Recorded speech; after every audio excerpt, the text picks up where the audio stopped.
बेटा हमारा next question है question number 18। A tower stands vertically on the ground from a point on the ground which is 50 meter away from the foot of the tower. The angle of elevation of the top of the tower is found to be 60 degree.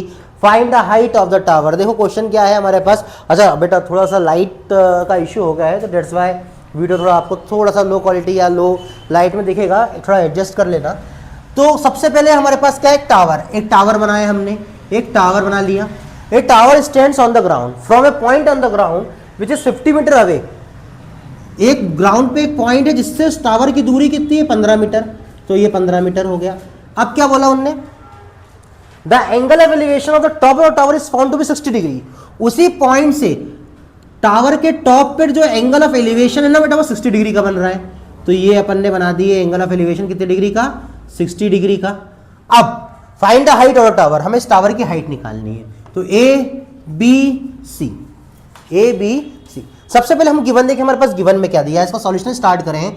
तो solution क्या है बेटा, given हम देखें, given में हमको दिया है सर जी कि जो BC है या BC हमें कितना दिया है, 15 मीटर। थीटा हमको दिया है 60 डिग्री। हमें निकालना क्या है, हमें AB फाइंड आउट करना है, AB फाइंड आउट करना है। तो इन ट्रायंगल ABC, हमारा पास ट्रायंगल कौन सा है, ABC। अब इस ट्रायंगल ABC में क्या लगाएं, tan थीटा लगाएं, साइन लगाएं, कॉस लगाएं, इसके लिए दिमाग कैसे लगाएं। देखो कैसे करना है हमको, हम क्या कर सकते हैं, हम ये कर सकते हैं कि देखो हमें दिया क्या गया है, बेस दिया हुआ है, पूछा क्या है परपेंडिकुलर। तो P अपॉन बी किसका फॉर्मूला होता है, P अपॉन बी tan का फॉर्मूला होता है। तो हम क्या लगाएंगे इसमें, tan का फॉर्मूला। तो हमारे पास होता है tan theta equals to P upon b. अब tan थीटा कितना दिया है बेटा, 60 डिग्री। P की वैल्यू क्या होती है, P मतलब P हमारा क्या है, AB जो हमको निकालना है, B क्या है हमारा, BC। अब बात आती है tan 60 की वैल्यू क्या होती है, tan 60 की वैल्यू हम कैसे निकालें। देखो बेटा tan 60 की वैल्यू कैसे फाइंड आउट कर सकते हैं, हम जानते हैं साइन की वैल्यू कॉस की वैल्यू। अगर मैं साइन की वैल्यू को कॉस की वैल्यू से डिवाइड करूं तो हमारे पास काय की वैल्यू आती है बेटा, tan की वैल्यू आती है। अब साइन 0 की वैल्यू, साइन 30 की वैल्यू, साइन 45 की वैल्यू, साइन 60 की वैल्यू, साइन 90 की वैल्यू। हम जानते हैं साइन 0 की वैल्यू 0 होती है, साइन 30 की वैल्यू 1/2 होती है, साइन 45 की वैल्यू 1/√2 होती है, साइन 60 की वैल्यू √3/2 होती है, और साइन 90 की वैल्यू क्या होती है बेटा, 1 होती है। √3/2 और 1/2 मतलब √3। साइन 60 की वैल्यू क्या हो गई बेटा, tan 60 की वैल्यू क्या हो गई, √3 इक्वल्स टू AB हमको निकालना है, BC हमको कितना दिया है, 15। इस 15 को इधर ट्रांसफर कर दूं, क्रॉस मल्टीप्लाई कर दूं 15 का, तो ये क्या हो जाएगा बेटा, AB इक्वल्स टू 15√3 मीटर। मतलब height of a tower is 15√3 metre. ये क्वेश्चन हो गया बेटा, बहुत इजी क्वेश्चन था, बहुत छोटा सा क्वेश्चन है। दिखने में क्वेश्चन बहुत कठिन दिखता है बट इसके सॉल्यूशन सरल होते हैं। बस आपको दिमाग लगाना है कि हमको फॉर्मूला क्या लगाना है, इसके अंदर दिया क्या क्या है, और एक बार अगर आपने डायग्राम बना लिया, डायग्राम आपसे बन गया, तो इन क्वेश्चनों को सॉल्व करने से आपको कोई भी नहीं रोक सकता, मैं भी नहीं रोक सकता। सो क्वेश्चन नंबर 18 का जो और वाला क्वेश्चन है वो है हमारे पास, a tree breaks due to storm and a broken part bend so that the top of the tree touches the ground making angle 30 degree with it. The distance between the foot of the tree to the point where the top touches the ground is 8 meter. Find the height of the tree. देखो भैया एक पेड़ है, बहुत तेज तूफान आया, पेड़ गिर गया, बीच में से टूट गया। अब ये पेड़ है पूरा, ध्यान देना। अब ये पेड़ यहां से टूट जाता है, यहां से टूट जाता है, वो टूट के ऐसा गिर रहा है, ये गिर गया। हाँ, अब ये हाइट थी इसकी, पेड़ की पूरी हाइट ये थी। अब ये पेड़ इतना गिर गया, अब यहां से गिरा ना, उससे जो पेड़ की जड़ है वहां तक की जो डिस्टेंस है वो कितनी बोल रहा है बेटा, 8 मीटर। 8 मीटर, इसको A नाम दे दो, इसको B नाम दे दो, इसको C नाम दे दो। अब उनने क्या बोला, हमको ये बोला कि find the height of the tree, मतलब ट्री की हाइट बताओ। अब एक बात बताओ बेटा, एक बात बताओ, ट्री की हाइट अगर इस हाइट को मुझे बताना है तो मुझे इतनी हाइट निकालनी पड़ेगी और इतना एरिया निकालना पड़ेगा और इन दोनों को प्लस कर दूं, या इस पोर्शन को मैं ऐसा कैसा सीधा जाके खड़ा कर दूं तो ये हाइट में कवर हो जाएगा, हाइट में कन्वर्ट हो जाएगा ना। मतलब इतना मुझे ए से लेके बी तक की वैल्यू पता होना चाहिए और ए से लेके सी तक की वैल्यू पता होना चाहिए। अब इसको मैं कैसे करूंगा, हमें दिया क्या क्या है, सबसे पहले हम गिवन करें। देखो हम इसको कैसे कर सकते हैं, सबसे पहले हमारे पास गिवन में हमको दिया हुआ है भैया, गिवन में हमको दिया है कि सर जी BC आपके पास 8 मीटर है और कितने डिग्री का एंगल बना रहा है बेटा, ये 30 डिग्री का, और थीटा आपके पास 30 डिग्री है। बस इसके अलावा कुछ नहीं है आपके पास, करो आपको जो करना है आप। तो कैसे करें, सबसे पहले हम ट्रायंगल ABC लेते हैं। In triangle ABC, in triangle ABC, in triangle ABC और ट्रायंगल ABC लिया मैंने, तो मेरे पास क्या आया बेटा, ट्रायंगल ABC के थ्रू मेरे पास क्या आया कि भैया, या ट्रायंगल ABC में हमको निकालना क्या है, सबसे पहले इस AB की वैल्यू को निकालना है। इस AB की वैल्यू को निकालना है, इट्स मीन्स ये AB ये कितना होना चाहिए, ये निकालना चाहिए हमको AB और ABC, मतलब ये हो गया परपेंडिकुलर, ये हो गया हमारे पास बेस। अगर हमारे पास परपेंडिकुलर है, परपेंडिकुलर निकालना है, बेस दिया है, तो किसका फॉर्मूला लगेगा, tan का फॉर्मूला लगेगा। तो मैं लिख सकता हूं कि tan थीटा बराबर P upon B, tan theta बराबर क्या होता है, P upon B, P upon B, tan theta बराबर P अपॉन B। अब tan थीटा की वैल्यू कितनी दी बेटा, 30, tan 30, परपेंडिकुलर कितना है AB, बेस कितना है बेटा BC, tan 30 की वैल्यू क्या होती है 1/√3 इक्वल्स टू AB हमको फाइंड आउट करना है और BC हमको दिया है, BC कितना दिया है 8, क्रॉस मल्टीप्लाई कर दूं, मैं क्रॉस मल्टीप्लाई कर दूं, AB की वैल्यू निकालना है मुझे, 8 को ऊपर ले जाऊं तो मेरे पास AB इक्वल्स टू आया 8/√3, 8/√3। हम जानते हैं कि रूट अपॉन में नहीं होना चाहिए, तो मैं लिख सकता हूं कि भैया जो AB इक्वल्स टू है 8/√3 इंटू √3, तो मेरे पास आ गया AB इक्वल्स टू 8√3/3। इसको इक्वेशन नंबर 1 नाम दे दें, इसको इक्वेशन नंबर 1 नाम दे देते हैं। अब हम क्या करें, ये हमारे पास वैल्यू आ गई, अब मुझे क्या निकालना है, इतनी वैल्यू और निकालना है। तो ट्रायंगल ABC से ही, या ट्रायंगल ABC से ही, या मैं इसको एक नाम दे देता हूँ, देखो आप कंफ्यूज ना हो इसलिए मैं इसको एक नाम दे देता हूँ कि भैया छोड़ सकते हो, चलो यहाँ तक कर लेते हैं। हमारे पास आया था AB इक्वल्स टू 8√3/3। फिर से हम ट्रायंगल ABC लेके चलें तो हमारे पास हमको क्या निकालना है, बेस दिया है और हाइपोटेनस निकालना है। तो B/H किसका फॉर्मूला होता है बेटा, B/H होता है cos थीटा का फॉर्मूला। तो मैं लिख दूं again in triangle ABC cos theta बराबर B/H होता है। cos 30 बेस हमको 8 दिया है, h कितना है बेटा हमको AC। cos 30 की वैल्यू क्या होती है, देखो sin 30 की वैल्यू क्या होती है, sin 30 की वैल्यू 1/2 होती है, और cos 30 की हम क्या से लेते हैं, यहाँ से अपोजिट लेते हैं। 90 की वैल्यू यहाँ रखा, मतलब √3/2, इसकी वैल्यू क्या हुई √3/2। अब ये इसकी वैल्यू हो गई बेटा √3/2 बराबर 8/AC, क्रॉस मल्टीप्लाई किया, और जैसे ही मैं क्रॉस मल्टीप्लाई करूँगा तो मेरे पास AC बराबर आ जाएगा 16/√3। अब इसको भी रेशनलाइजेशन कर लूँ मैं, जैसी रेशनलाइजेशन करूँगा तो AC की वैल्यू आ जाएगी 16√3/3, इक्वेशन नंबर 2। दोनों को जोड़ दें, दोनों को क्यों जोड़ दें, क्योंकि हम जानते हैं ये टॉप को अगर मैं ऊपर ले जाऊंगा तो ये C क्रिएट हो रहा है, तो इस टॉप को ऊपर ले जाऊंगा तो मतलब इन दोनों को मैं जोड़ दूं तो सीधी हमारे पास हाइट निकल जाएगी। तो हमारे पास इक्वेशन 1 और इक्वेशन 2 को ऐड कर दें, ऐड इक्वेशन 1 एंड 2, मतलब मैं किस को जोड़ दूं, AB प्लस AC को, AB प्लस AC को। AB कितना आया था बेटा, AB आया हमारा 8√3/3 प्लस ये कितना आया 16√3/3, दोनों को जोड़ा, LCM आया 3, 8√3/3, 16√3/3 जोड़ो 8 16 16 और 8 कितना होता है 24 24√3/3 ना 24√3/3 आ गया कितना आया 24√3/3 से गया 8 बार में लास्ट हमारा आंसर क्या आया बेटा 8√3 मीटर। क्या आया हमारे पास 8√3 मीटर। मतलब हम कह सकते हैं height of a broken part of a tree या height of a tree is 8√3 metre. Please इसको एक बार अच्छे से देख लीजिएगा, फिर अपन आगे बढ़ते हैं नेक्स्ट क्वेश्चन की ओर। हमारे पास नेक्स्ट क्वेश्चन है question number 19। Prove that the lengths of tangent drawn from an external point to a circle are equal and the length of a tangent from a point A distance 5 cm from the center of the circle is 4 cm, find the radius। देखो हमें क्या prove करना है। सबसे पहले हम पहला वाला क्वेश्चन देखें। Prove that the length of tangent drawn from an external point to the circle are equal.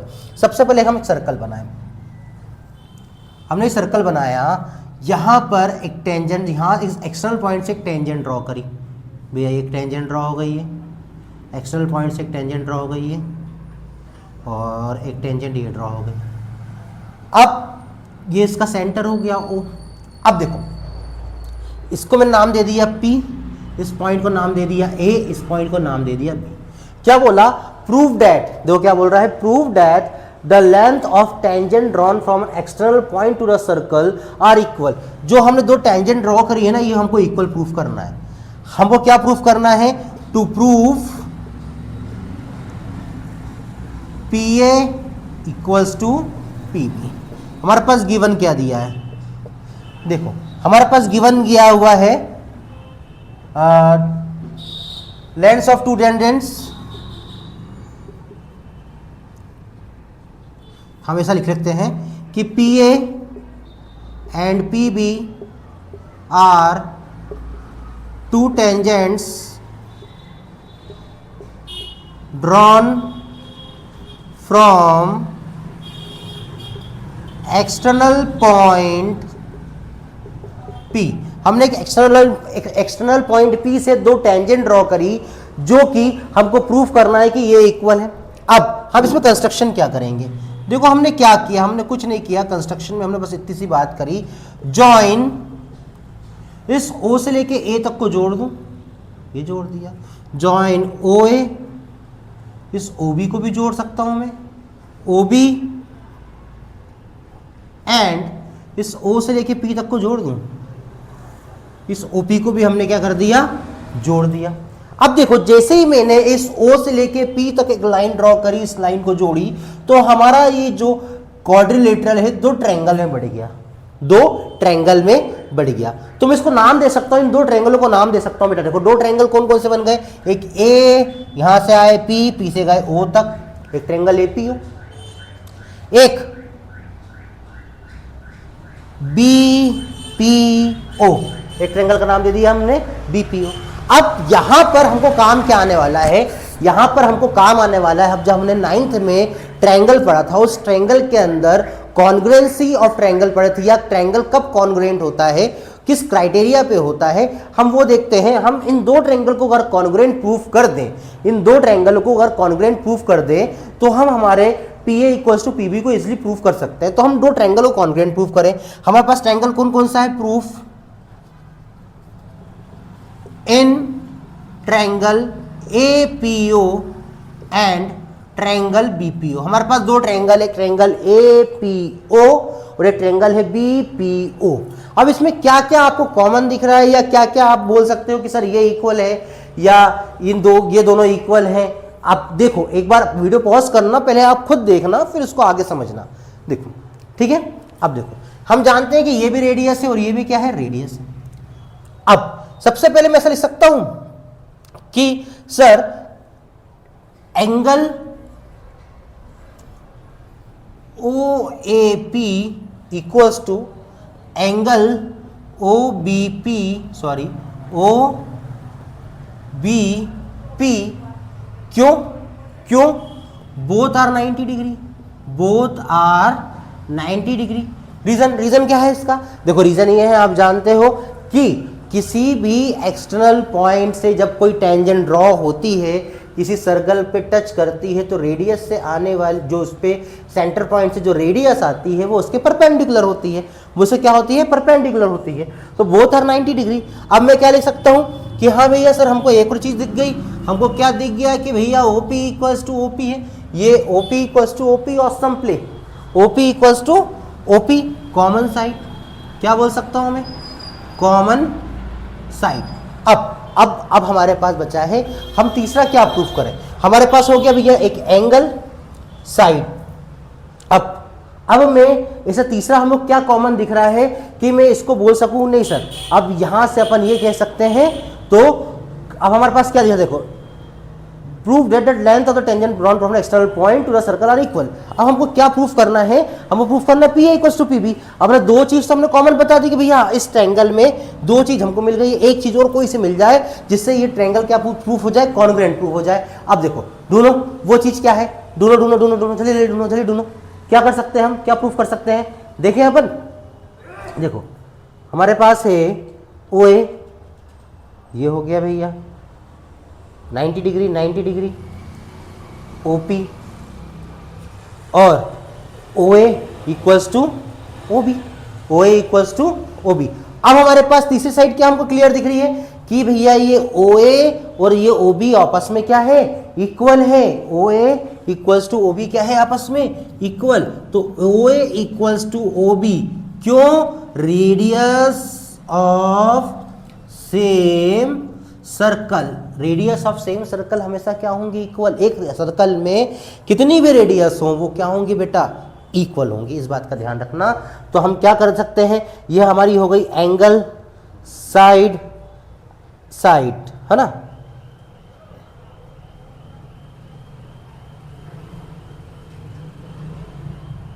Side angle side, sorry ये क्या हो गया हमारे पास, देखो दो साइड और एक एंगल, साइड एंगल साइड। देखो ये हुआ, ये हमारी एक साइड, एक ये साइड और ये एंगल, ठीक है। हम बोल सकते हैं इसको, देखो यार रुको जाओ देख ही लेते हैं।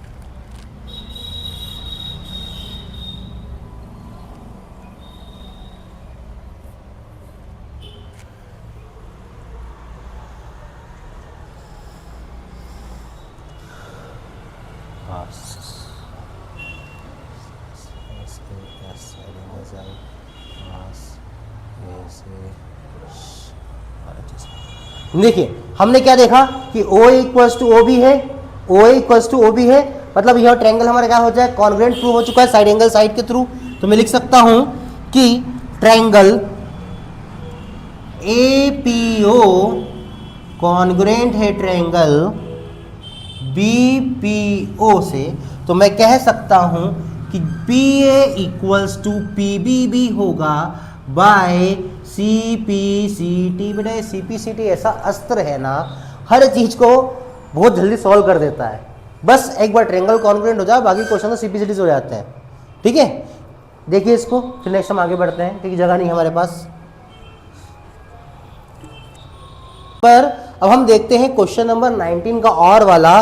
The length of a tangent from a point A at distance 5 centimetre from the centre of the circle is 4 centimetre, find the radius of the circle. मतलब हमारे पास एक सर्कल है, एक सर्कल में इस पॉइंट A से एक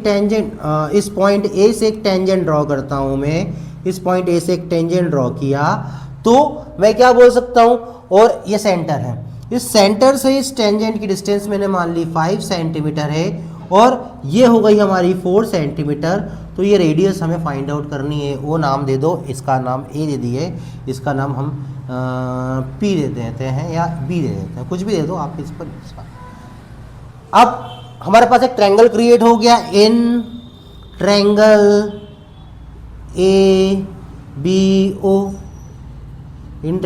ABO। हम जानते हैं हमारे पास एक हाइपोटेनियस, एक परपेंडिकुलर और एक बेस हो गया, है ना। तो हम बाय PGT पाइथागोरस थ्योरम लगाएं। पाइथागोरस थ्योरम आपको पता है क्या होती है, h² equals to P² plus B²। h की वैल्यू क्या है, h की वैल्यू क्या है बेटा, AO का स्क्वायर।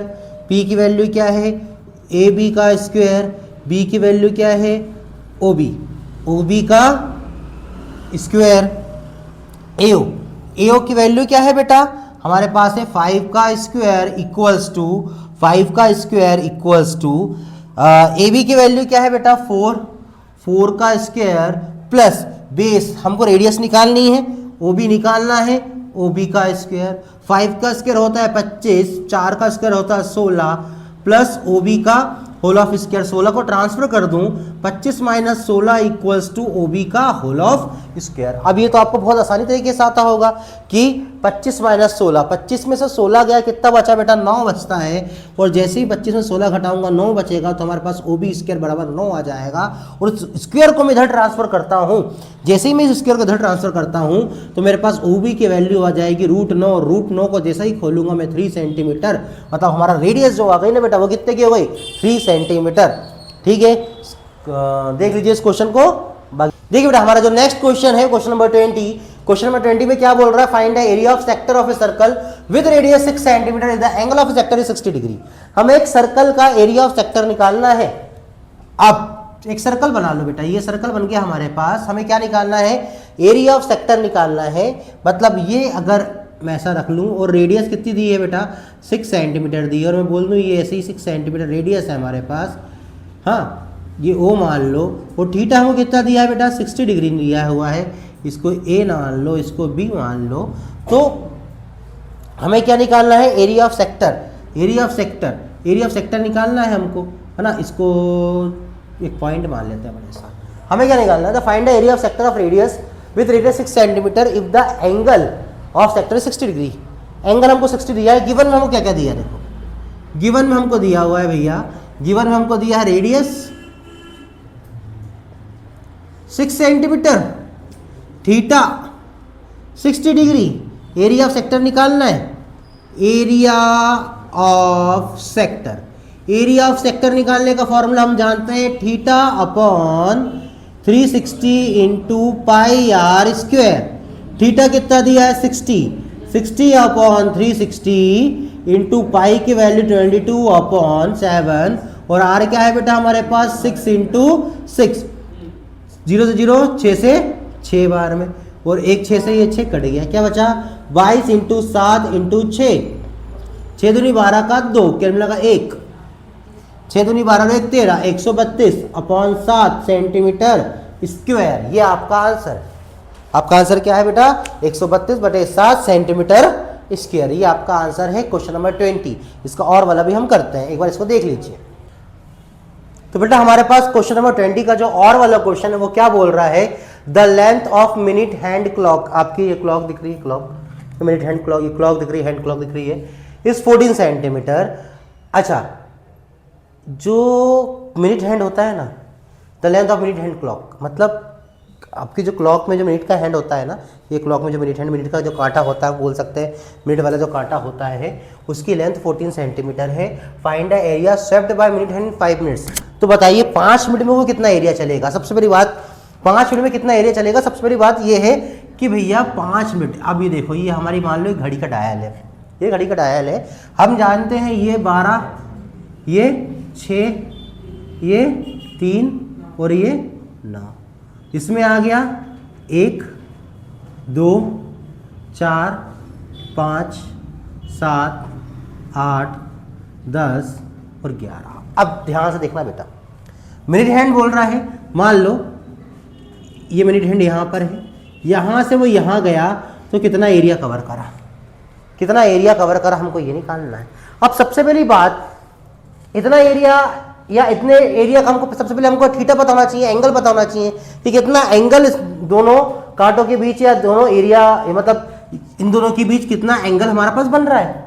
सबसे पहले ये देखो, एक पूरा सर्कल है, एक घड़ी में कितने डिग्री होते हैं 360 डिग्री, कितने डिग्री 360, कितने एरिया है 12, देखो ये 12 पॉइंट है, तो 360 को मैं 12 से डिवाइड कर दूं, कितना 30, कितना आया 30। मतलब जब भी घड़ी में 5 मिनट कंप्लीट होते हैं, मान लो यहाँ 1 पे काटा था, यहाँ आके 2 पे कंप्लीट हुआ, 5 मिनट कंप्लीट होता है, मतलब कितने डिग्री चलता है कांटा 30 डिग्री, इन दोनों के एंगल जो बनता है कितने डिग्री का बनता है, 30 डिग्री का बनता है। तो इस चीज का ध्यान रखना। अब हमारे पास थीटा कितना आ गया बेटा, थीटा 30 डिग्री आ गया। रेडियस हमको 14 सेंटीमीटर दी हुई है, हमें एरिया निकालना है। तो एरिया ऑफ सेक्टर निकालने का फॉर्मूला हम जानते हैं, एरिया ऑफ सेक्टर जो निकालने का फॉर्मूला होता है वो होता है theta upon 360 into pi are square. Theta कितना दिया बेटा 30 अपॉन 360 इंटू 22 अपॉन 7 इंटू 14 एक 0 से 0, 3 से कितनी बार है 12 बार में। और हमारे पास क्या बचा, 7 से कितनी बार में 2 बार में, 2 से ये चालू हो गया ना। तो बेटा हमारे पास आया था 22 अपॉन 6 इंटू 14, ये हमारे पास क्या आया 30 upon 360 into 22 upon 7 into 14 upon 12 हमने काटा डिवाइड किया। हमारे पास क्या है 22 अपॉन 6 11 इंटू 14 करा 154 अपॉन 3 सेंटीमीटर स्क्वायर। आप सोच रहे होंगे सर सडनली आप पढ़ाते पढ़ाते आपका आंसर पूरा लिखा आ गया। वो इसलिए आ गया क्योंकि वीडियो चलते चलते बंद हो गया। बेटा मोबाइल क्या ऑटोमेटिक चलता है, हमारा स्पेशल मोबाइल है तो थोड़ा सा होता है उसके साथ, तो वो चीज़ें हो जाती हैं कभी कभार, तो ध्यान रखिएगा, ठीक है। इसको देख लीजिए अच्छे से। तो हमारे इस ईयर 2023 पेपर के आखिरी पड़ाव पे पहुंचने वाले हैं, 21, 22, 23, पर अभी भी हमारे पास टोटल 6 क्वेश्चन है। तो 21 क्वेश्चन क्या है, कहता है हमारा the difference between 2 number is 26। 2 number है, उन दोनों का अंतर 26 है, और and 1 number is 3 times the other number. और जो पहला नंबर है ना दूसरे नंबर से 3 गुना बड़ा है ना, एक नंबर दूसरे नंबर से 3 गुना बड़ा है। तुमने मान लिया solution the difference between 2 number is 26 and 1 number is 3 times the other. Find let first number be x and second number be y.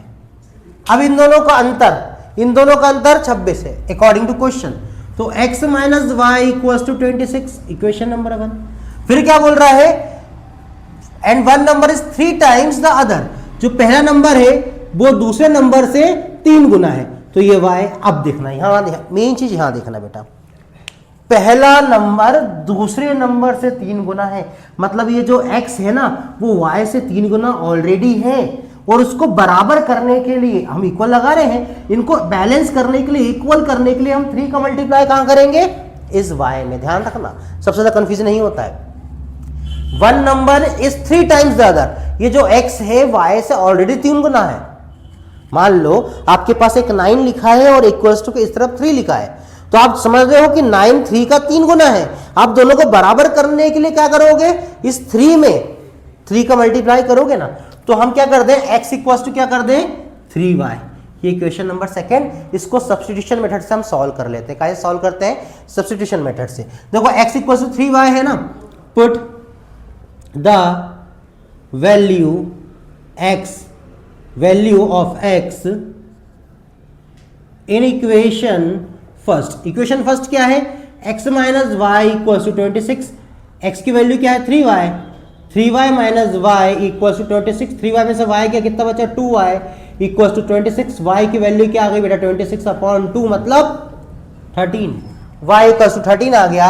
अब इस y की वैल्यू को 1 में रख दे, 2 में रख दे, किसी में भी रख देते हैं। हम एक काम करते हैं, y की वैल्यू क्या में रख देते हैं 2 में रख देते हैं। Put the value of y equals to 13 in equation second. Equation second क्या है, x इक्वल्स टू 3y। देखो इक्वेशन सेकेंड क्या है बेटा हमारे पास, x इक्वल्स टू 3y। तो x y की वैल्यू कितनी आई 13, 13 दिया 39, ये हो गया सॉल्व। y की वैल्यू क्या आई थी हमारे पास 13 और x की वैल्यू क्या आई थी 39। ये नंबर निकल गया हमारे पास। सॉल्व कर लीजिए इनको, देख लीजिए एक बार अच्छे से। नंबर 21 का जो और है हमारे पास वो है solve the pair of linear equation 3x minus 5y minus 4 equals to 0 and 9x equals to 2y plus 7। बेटा इससे पहले वाले क्वेश्चन को हमने सब्स्टिट्यूशन मेथड से कर लिया था, तब अब इसको एलिमिनेशन मेथड से करते हैं। देखो हमारे पास क्या है, हम इसको ऐसा लिख सकते हैं, क्या मैं इस इक्वेशन को ऐसा लिख सकता हूँ 3x minus 5y equals to 4, equation number 1। और इसको ऐसा लिख सकता हूँ 9x minus 2y equals to 7, equation number 2। Elimination method में सबसे इंपॉर्टेंट चीज होती है बेटा, या तो आपके पास ये y या तो ये x, दोनों में से क्या होना चाहिए, मतलब इन दोनों में से कोई एक क्या होना चाहिए बेटा, बैलेंस्ड होना चाहिए, इक्वेशन बैलेंस होना चाहिए। इक्वेशन बैलेंस करने के लिए मतलब या तो ये दोनों x की वैल्यू सेम हो या तो ये दोनों y की वैल्यू सेम, इसमें कुछ नहीं है। तो सबसे पहले हम इक्वेशन को बैलेंस करेंगे, और इक्वेशन को बैलेंस करने के लिए मैं क्या करूं बेटा, इक्वेशन को बैलेंस करने के लिए मैं क्या कर सकता हूं, या ऊपर वाली इक्वेशन में 3 का मल्टीप्लाई कर दूं, या फिर देखो अलग अलग तरीके से कर सकते हैं, या तो इक्वेशन नंबर 1 में 3 का मल्टीप्लाई कर दूं, या फिर 3 का मल्टीप्लाई नीचे कर दूं और 9 का मल्टीप्लाई ऊपर कर दूं, जो आपको लगे। 3 का मल्टीप्लाई नीचे कर दो और 9 का मल्टीप्लाई ऊपर कर दें, जो आपको लगे। तो अपन एक काम करते हैं, इक्वेशन नंबर 1 में 3 का मल्टीप्लाई कर देते हैं।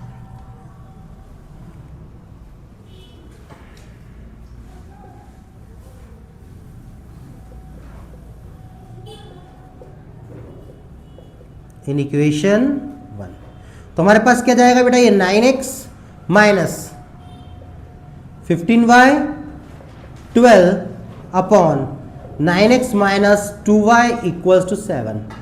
अब एलिमिनेशन कर रहे हैं, एलिमिनेट करना मतलब माइनस करना, तो नीचे के साइन चेंज हो जाएंगे, अब ये साइन देखो, साइन क्यों चेंज होते हैं, हम माइनस कर रहे हैं इस इक्वेशन को, इस पूरी इक्वेशन को इस इक्वेशन में से। अब माइनस का मल्टीप्लाई इस ब्रैकेट के अंदर होगा तो ये प्लस का माइनस में, माइनस का प्लस में कन्वर्ट हो जाएगा, चेंज हो जाएगा, इसलिए साइन चेंज होता है बेटा, ध्यान रखना। तो ये प्लस हो गया माइनस में, ये माइनस हो गया प्लस में, ये प्लस हो गया माइनस में, प्लस का 9x माइनस का 9x कट गया, प्लस माइनस माइनस कितना आया, माइनस का 15 में से 2 गया, कितना बचा बेटा, 15 में से 2 जाने के बाद अपने पास आया 15 और 2 13, माइनस का 13y इक्वल्स टू 12 में से 7 गया, कितना बचा 5, मतलब y की वैल्यू कितनी आई बेटा, माइनस 5/13 या 5/13, ये ध्यान रखना। अब इस y की वैल्यू को मैं इस इक्वेशन नंबर 2 में रख देता हूं या इक्वेशन नंबर 1 में रख देता हूं, इक्वेशन नंबर 1 में रख दें, इससे हम x की वैल्यू निकाल लेंगे। Put the value of y equals to -5/13 in equation first. Equation first हमारे पास है 3x minus 5y equals to 4, तो इट्स मीन्स 3x माइनस 5 की y की वैल्यू क्या है बेटा, -5/13 इक्वल्स टू 4। 3x माइनस 5 का मल्टीप्लाई करा तो क्या आ गया 25 minus 25/13 minus minus plus 25/13 equals to 4। मुझे x की वैल्यू निकालनी है, काय की वैल्यू निकालनी है बेटा, x की वैल्यू निकालनी है। 25/4 को इधर ले जाऊं तो मेरे पास हो जाएगा 3x इक्वल्स टू 4 माइनस 25/13, तो 3x इक्वल्स टू 4 के अपॉन में 1, ये 13 आया। अब 1 इंटू 13, 13 चुके 52, 52 माइनस 25, अब 52 माइनस 25, 52 में से 25 गया, मतलब हमारे पास आया 3x इक्वल्स टू 52 माइनस 25/13। अब 52 में से 25 माइनस कर दो, कैसे माइनस कर दो आप, इसमें से 20 माइनस करो, 52 से 20 माइनस करो, 32 बचता, 32 में से 5 माइनस करो, कितना बचा 27, तो हमारे पास आया 3x इक्वल्स टू 27/13। 3 आओ नीचे, 27/13 इंटू 3 से 27 गया 9 बार में, तो x की वैल्यू आ गई बेटा 9/13। हमारे पास दो प्रकार से वैल्यू आ गई, एक आ गई हमारे पास y की वैल्यू और एक आ गई बेटा हमारे पास x की वैल्यू। इस क्वेश्चन को ध्यान से देखिए और ध्यान से करिए बेटा, इस क्वेश्चन को एक बार पॉज करके आप भले इसको एक बार करके देख लेना, तो आपके लिए ज़्यादा बेनिफिशियल रहेगा इस क्वेश्चन को, ठीक है। नेक्स्ट क्वेश्चन की ओर बढ़ते हैं आगे। तो बेटा हमारे पास नेक्स्ट क्वेश्चन है क्वेश्चन नंबर 22 का, और from a solid cylinder whose height is 2.4 centimeter and diameter is 1.4 centimeter, a conical cavity of the same height and the same diameter। ये लाइन पे ध्यान देना, क्या बोल रहा है वो, फ्रॉम ए सॉलिड सिलेंडर, एक सॉलिड सिलेंडर है हमारे पास जिसकी हाइट 2.4 सेंटीमीटर है, बोल दिया हाइट भैया 2.4 सेंटीमीटर है, एंड डायमीटर, ये डायमीटर क्या हो गया हमारा पास 1.4 सेंटीमीटर। अब वो क्या बोल रहा है, a conical cavity of the same height, same height और सेम डायमीटर के कोनिकल कैविटी इसमें से काट के निकाली गई।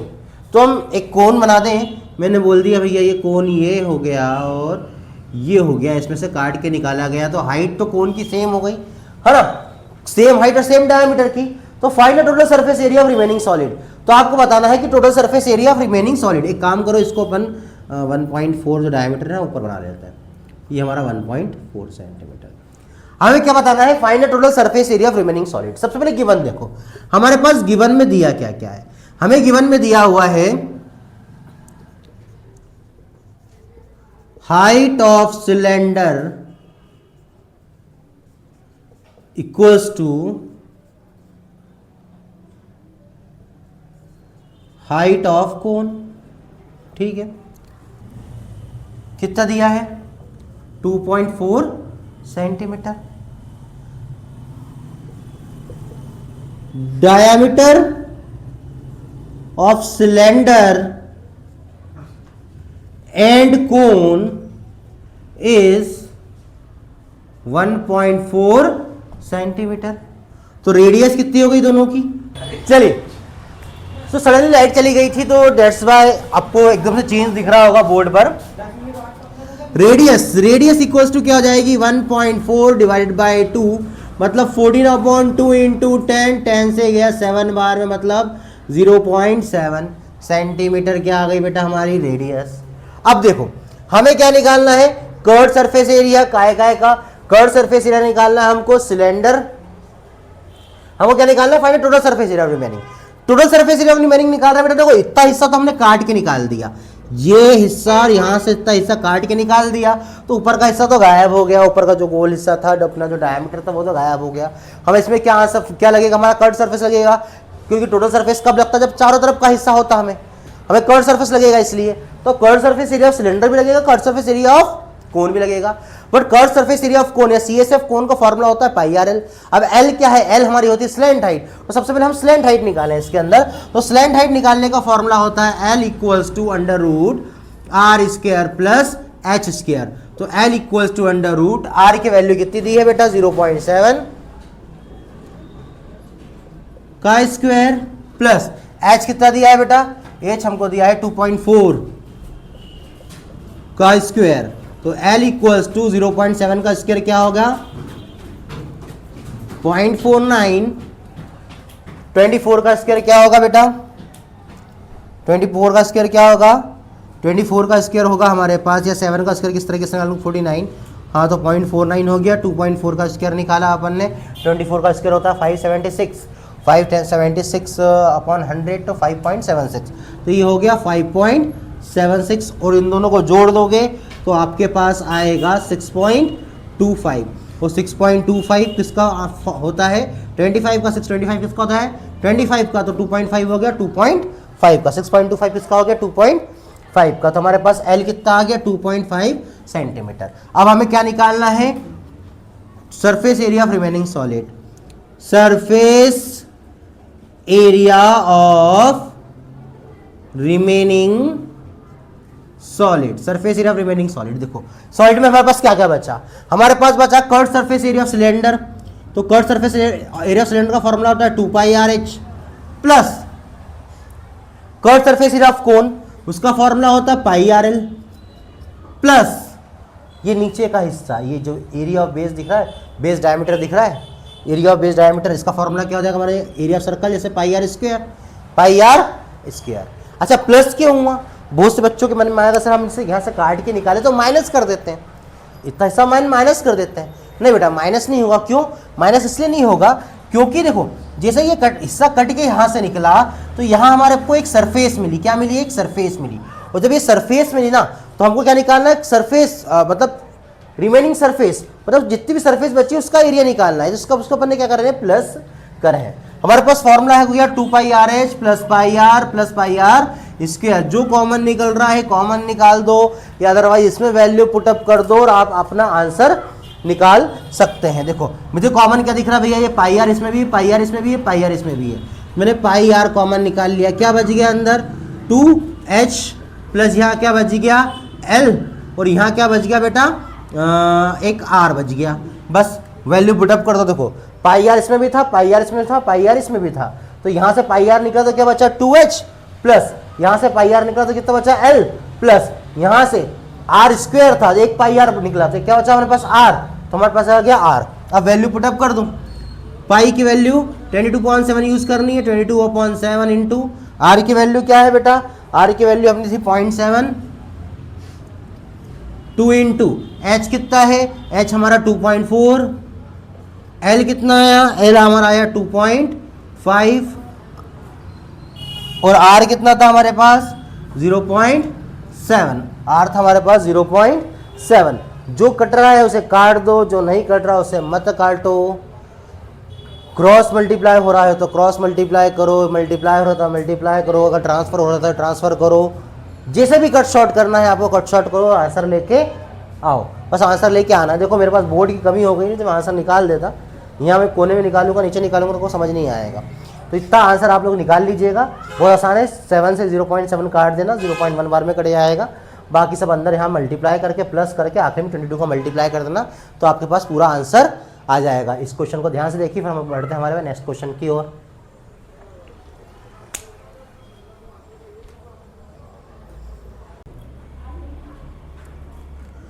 तो बेटा हमारा जो नेक्स्ट क्वेश्चन है वो क्वेश्चन नंबर 22 को और है। वो हमारा क्वेश्चन क्या बोल रहा है, a solid is in the shape of a cone standing on hemisphere with both their radii being equal to 1 centimeter and the height of the cone is equal to its radius, find the volume of the solid, find the volume of the solid in terms of pi। देखना question समझना, question में क्या बोल रहा है, a solid is in the shape of a cone, एक solid है जो कि कोन की शेप में है, स्टैंडिंग ऑन हेमिस्फीयर, जो कि हेमिस्फीयर पे खड़ा हुआ है ना, with both their radii being equal, जिन दोनों की इक्वल रेडियस क्या है आपस में equal, and height of the cone, cone की हाइट क्या है, and height of the cone is equal to its radius, और कोन की हाइट क्या है उसकी रेडियस के बराबर। तो हमको वॉल्यूम ऑफ सॉलिड निकालना है, किन टर्म्स में, पाई के टर्म्स में। तो वॉल्यूम ऑफ सॉलिड निकालने के लिए बेटा हम क्या फॉर्मूला लगाएंगे, वॉल्यूम ऑफ सॉलिड, देखो हमारे पास कोन है और क्या है हेमिस्फीयर है, तो volume of cone plus volume of hemisphere, ठीक है, वॉल्यूम ऑफ कोन। अब volume of cone, volume of cone का फॉर्मूला होता है वॉल्यूम ऑफ कोन का फॉर्मूला क्या होता है बेटा, 1/3 पाई आर स्क्वायर एच। देखो वॉल्यूम ऑफ कोन का जो फॉर्मूला होता है 1/3 पाई आर स्क्वायर हो चुका है। अब हमें क्या निकालना है, वॉल्यूम ऑफ हेमिस्फीयर का फॉर्मूला। वॉल्यूम ऑफ हेमिस्फीयर का जो फॉर्मूला होता है वो होता है 2/3 पाई आर क्यूब। बड़ा आर लेते हैं क्योंकि देखो आर दोनों के रेडियस है, तो मैंने थोड़ा सा अलग डिफरेंट कर लिया है। एक जो हेमिस्फीयर की रेडियस है उसको आर मान लिया, और इसकी रेडियस को हमने वॉल्यूम कोन की रेडियस को भी छोटा आर मान लिया, पर दोनों इक्वल ही तो हैं, तो मैं इसको ऐसा लिख सकता हूँ। और एच भी किसके बराबर है बेटा, आर के बराबर।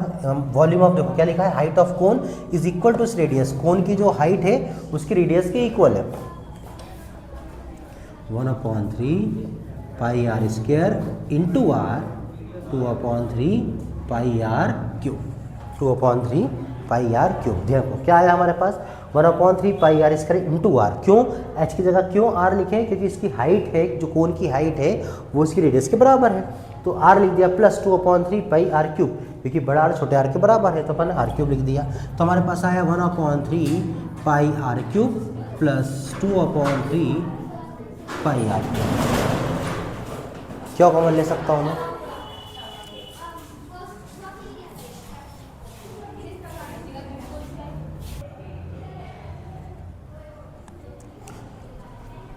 देखो यहाँ से क्या कॉमन निकल रहा है, यहाँ से क्या कॉमन निकल सकता है, 1/3 कॉमन निकल सकता है, पाई आर क्यूब कॉमन निकल सकता है। तो मेरे पास क्या बचा, मेरे पास बचा भैया 1/3 पाई आर क्यूब मैंने कॉमन निकाल दिया। 1/3 पाई आर क्यूब मैंने क्या निकाल दिया बेटा, कॉमन निकाल दिया। तो मेरे पास क्या बचेगा यहाँ पर 2, और यहाँ क्या बचेगा 1, 1 + 2, 1 + 2, और 1 + 2 कितना हो गया बेटा 3, 1 + 2 कितना हो गया 3। तो 1/3 पाई आर क्यूब इंटू में 3 से 3 कैंसिल, क्या बचा पाई आर क्यूब। अब उन्होंने क्या बोला था, a solid is in the shape of cone standing on a hemisphere with both their radii being equal to 1 centimetre, जो उनकी रेडियस है 1 सेंटीमीटर के इक्वल है। तो मैं आर की वैल्यू क्या रख दूँ, 1 रख दूँ।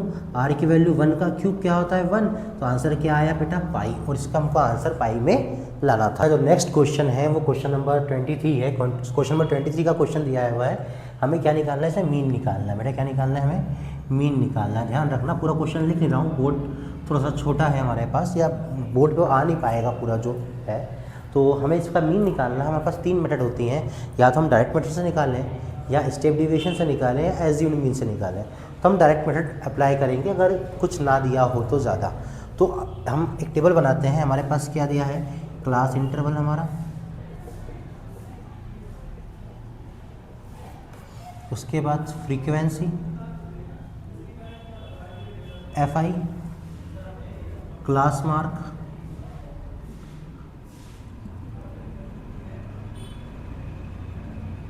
XI और FI XI, ये 4 कॉलम होते हैं हमारे डायरेक्ट मेथड में।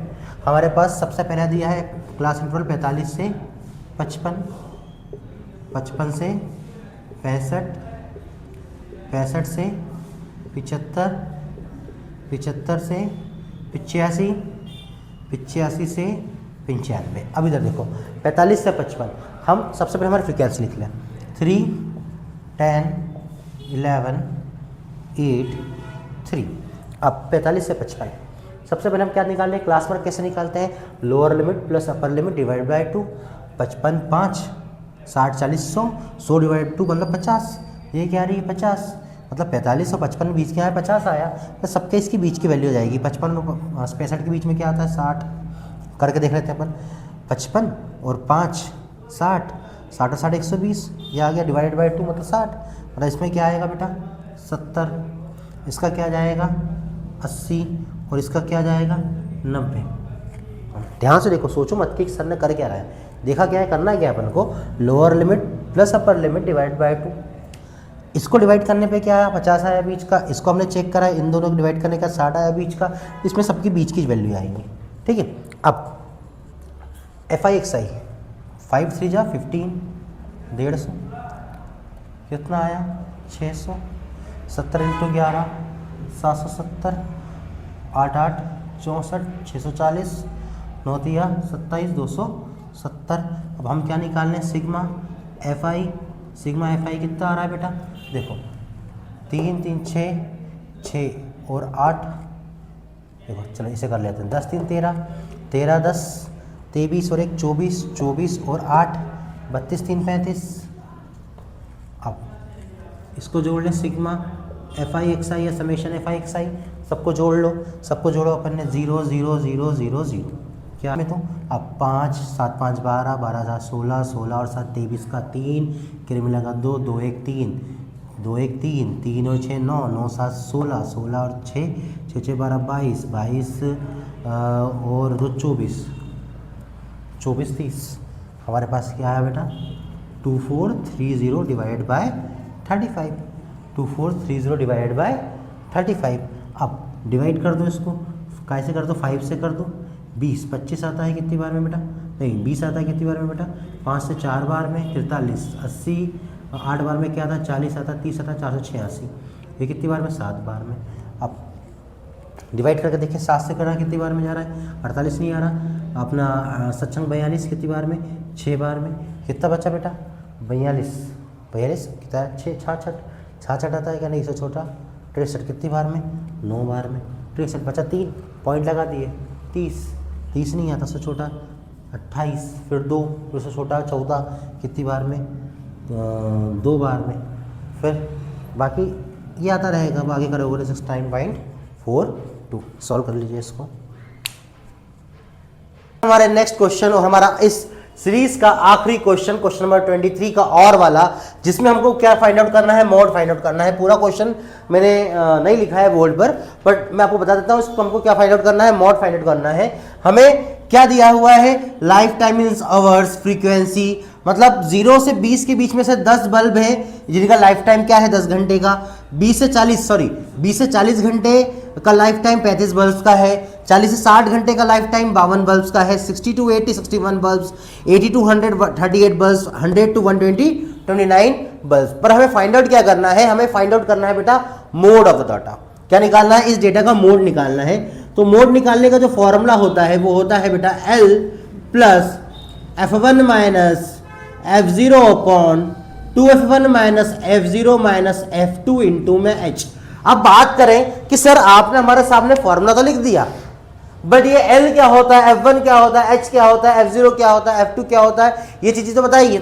तो सबसे पहले हम देखें कि हमें L कैसे निकालेंगे, हम F1 कैसे निकालेंगे, हमारा F0 कैसे निकालेंगे, F2 कैसे निकालें और H कैसे निकालें। तो देखिए सबसे पहले हमें करना क्या है, हमें ये करना है कि हमारी फ्रीक्वेंसी में सबसे हाईएस्ट फ्रीक्वेंसी देखना है। ये फ्रीक्वेंसी दी हुई हमारे पास 10, 35, 52, 61, 38, 29। इसमें सबसे बड़ी फ्रीक्वेंसी क्या है, सबसे बड़ी वैल्यू क्या है, तो हम देख रहे हैं कि सबसे बड़ी फ्रीक्वेंसी क्या है 61। मतलब ये जो क्लास हो गई ये हो गई हमारी मॉडल क्लास। क्या हो गई, मॉडल क्लास। अब इस मॉडल क्लास के अंदर हमें क्या देखना है, एल। एल क्या होता है, हमारा क्लास इंटरवल की लोअर लिमिट। ये हमारी देखो, ये हमारी मॉडल क्लास हो गई, मतलब ये जो हमारा जो क्लास इंटरवल हो गया ये। अब इस हमारे इस क्लास इंटरवल की लोअर लिमिट हमारा क्या कहलाता है, एल। तो ये 60। F1 क्या हो गया, अब ध्यान देना, F1 मतलब ये जो हमारे पास आई है ना, जो हाईएस्ट फ्रीक्वेंसी हमने लिया है वो F1 हो गया हमारा 61। अब एक बात बताओ बेटा, अगर ये F1 है तो उससे पहले वाला F0 होगा और इसके बाद वाला F2 होगा। तो F0 क्या हो गया बेटा 52 और F2 क्या हो गया बेटा 38। H क्या होता है, H is the size of a class interval. H हम क्या बोलते हैं, H हम बोलते हैं क्लास इंटरवल के साइज को। अगर मैं क्लास इंटरवल के साइज की बात करूं तो क्लास इंटरवल का साइज क्या है 60 और 80। 80 के बीच में, दोनों के बीच का अंतर क्या है 20। तो H के आगे हमारे पास 20। बस हमको वैल्यू पुटअप करनी है। देखो L की वैल्यू क्या है बेटा 60 प्लस F1 क्या हो गया 61 माइनस F2 क्या हो गया 52 अपॉन 2 इंटू F1 क्या हो गया 61 माइनस F0 क्या हो गया 52 माइनस F2 क्या हो गया 38 इंटू में 20। बस इसको सॉल्व कर लो। 60 प्लस 61 में से 52, 52 और 9 61, तो कितना बचा बेटा 9 अपॉन 2 इंटू 61, 2 1 जा 2, 2 6 जा 12, 122 माइनस माइनस प्लस पर साइन आएगा माइनस का, माइनस 38 और माइनस 52, 8 2 10 का शून्य के ऋण लगा 1 5 1 6, 6 और 3 9, 90, 38 और 2 38 और 2 40, 40 और 50 90। ठीक है, 90 इंटू में क्या आया 20। बस इसको सॉल्व कर ले। सॉल्व करने में क्या बचता है बेटा हमारे पास, देखो मैं यहां सॉल्व कर देता हूं, आपको अच्छा समझ आ जाएगा। तो 60 प्लस 9, 122 में से 90 गया, कितना बचा 122 में से 90, तो 90 और 10 कितना होता है 100, मतलब 32 बचेगा। 90 में प्लस 32 जोड़ दूं तो क्या होगा 122। 122 में से 90 का कितना बचा 32, 2 को 2 का 2, 12 में से हो गया 3, तो आगे हमारे पास 32 इंटू में 20। अब डिवाइड कर लो। अब देखो हमारे पास आया 60 प्लस ये 2 से गया 16 बार में, ये गया 10 बार में, तो 9 अपॉन 16 इंटू में 10, 9 अपॉन 16 इंटू में 10 और डिवाइड कर लेते हैं अपन। ये हो गया मेरे पास 60 प्लस 90, या अपन 2 से और डिवाइड कर देते हैं, ये 5 बार में, ये 8 बार में, तो मेरे पास 5 9 जा 45, 45 अपॉन 8 60 प्लस, अब 45 को 8 से डिवाइड करो, 45 को 8 से डिवाइड करें, और जैसे मैं 45 को 8 से डिवाइड करता हूं तो 8 के पहाड़े में 40 आता है बेटा मेरे 5 बार में, बचा 5 तो लग गया पॉइंट 50। अब 50 आता है 8 के टेबल में, 8 के टेबल में 50 आता है, 50 नहीं आता है, तो उससे छोटा क्या आता है, उससे छोटा आता है मेरे पास 48 कितनी बार में 48 6 बार में, कितना बचा 2 आता है क्या नहीं, फिर 0 लग गया 20 से छोटा 16 आता है, 16 कितनी बार में 2 बार में, तो मेरे पास आ गया 5.62, 60 प्लस 5.62 और आगे अपन सॉल्व कर सकते हैं, तो हो गया 65.62 के लगभग आसपास, ये आ गया हमारे पास आंसर। तो बेटा तो ये था हमारा इस सीरीज का ईयर 2023 का लास्ट क्वेश्चन, इसको आप चेकआउट कर लीजिए। और अगर वीडियो अच्छी लगी हो तो प्लीज़ लाइक शेयर सब्सक्राइब, और अगर आपको वीडियो पसंद आई हो तो आप एक बार हाँ लिख के कमेंट में लिखें कि सर हाँ, तो मैं आपको ईयर 2024 का भी पेपर इस तरीके से सॉल्व कराऊंगा। तो प्लीज़ लाइक करिएगा, सब्सक्राइब करिएगा, शेयर करिएगा। जय हिंद, जय भारत, जय जय श्री राम।